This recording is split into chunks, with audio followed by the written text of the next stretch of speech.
नमस्कार.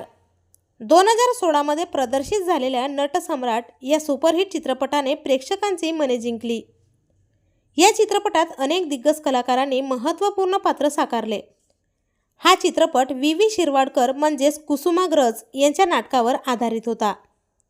या चित्रपटात नाना पाटेकरसह अनेक कलाकार झळकले, परंतु यात महत्त्वाचे पात्र अजरामर करणाऱ्या मराठी अभिनेत्याचे दुःखद निधन झाले आहे. चला तर मग जाणून घेऊयात कोण आहेत ते अभिनेते व काय आहे संपूर्ण माहिती. पण तत्पूर्वी चॅनलला नक्की सबस्क्राईब करा. मित्रांनो, ते लोकप्रिय मराठी ज्येष्ठ अभिनेते म्हणजेच विक्रम गोखले.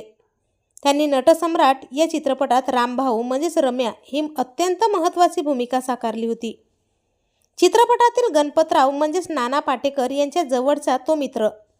चित्रपटात विक्रम गोखले आणि नाना पाटेकर यांच्यातील संवाद आणि मैत्रीचे दृश्य खूपच गाजले होते.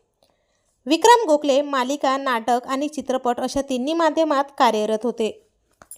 मराठीसह भूलभुलैया, दिल से, दे दनादन, हिचकी, अग्निपथ, मिशन मंगल आणि हम हे राही प्यार के या हिंदी चित्रपटातही त्यांच्या भूमिका या महत्त्वाच्या ठरल्या होत्या. 2013 मध्ये प्रदर्शित झालेल्या अनुमती या चित्रपटातील अभिनयासाठी त्यांना राष्ट्रीय पुरस्काराने गौरवण्यात आले होते. परंतु 2022 मध्ये ते आपल्या सगळ्यातून कायमचे निघून गेल्याने मराठी विश्वात मोठी कायमची पोकळी निर्माण झाली.